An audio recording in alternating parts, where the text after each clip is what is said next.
اجي نقولك علاش كل خسارة كانت في الحقيقة كتوجدك المستوى اللي حسن. مرحبا بك في الحلقة 25 من 30 يوم دو غراتيتود على ماروكان. شكرا تشالنج. ديما كتشوف هاد التحديات اللي كيجيو ليك بحال العراقيل، كيبقى فيك الحال وتقدر كاع تبكي، بحال شي امتحانات اللي كتعطلك وكتصعب عليك الدنيا. ولكن اجي تبدل معايا الرؤية ديالك، حقاش هاد المضايقات اللي كيجيوك راهم في الحقيقة كيوجدوك لواحد النيفو حسن باش تكون قوي وصبار واعي كتر.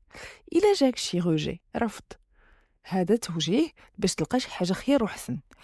الا جاك شي اشاك اخفاق، هذه عبرة مخفية اللي كيوجدك لواحد المرحلة الجاية. وإلا جاتك مشكلة، هذه فرصة باش تتعلم وتتأقلم وتحدى راسك.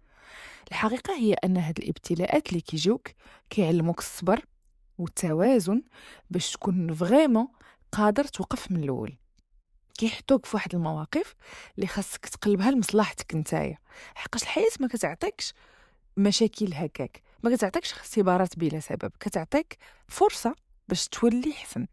وهذه هي القيمة ديال الواريورز، كيطيحوا وكيعاودوا يوقفوا قويين كتر، ولا بحال الفينيكس كيموت وكيعاود يحيا من الاول. وانت شنو هو اكبر تحدي تعلمتي منه شي حاجة كبيرة؟